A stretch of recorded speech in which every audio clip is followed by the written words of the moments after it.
Okay mga kasipag, good morning. Sagutin ko lang yung question ni ma'am. Ma'am, about po sa question mo, is an honor na ako yung natanong mo. So ito po ma-recommend ko sa inyo. Start tayo sa battery. Battery po, ginagamit ko po is ito. 12 volt, 100 Ah. Ito po yun. Actually, meron akong kakadating lang. Isa, dalawa.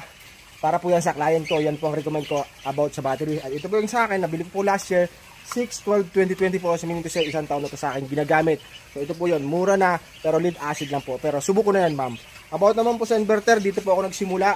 Yan, marami po akong video nito. Tignan niyo po sa video ko, sa mga videos ko dyan. About sa maliliit lang, like aerator, water pump, electric fan, washing machine, kaya po nito. Pero dapat po is 6,000 watts kasi 4,000 watts lang po ito.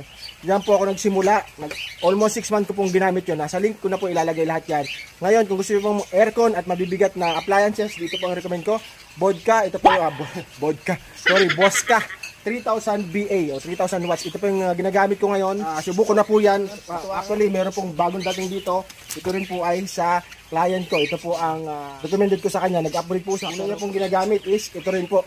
Binigyan ko pa ng 6,000 ito kasi para po yan sa aerator niya at sa pispan niyang koi. About po sa LPPTE, ito po yung ginamit ko before almost 6 months at ito po yung upgrade ko ngayon. Kasi pang malakasan na po yan. So yun po, lahat po ng mga nandyan ma'am, ilalagay ko sa link. At sa yellow basket ko, kayo na pong bahala kung magustuhan nyo o hindi. Ang malaga, nasagot ko ang question nyo at katanungan nyo. Is an honor po na ako yung natanong nyo. Thank you very much po mga kasipag at thank you.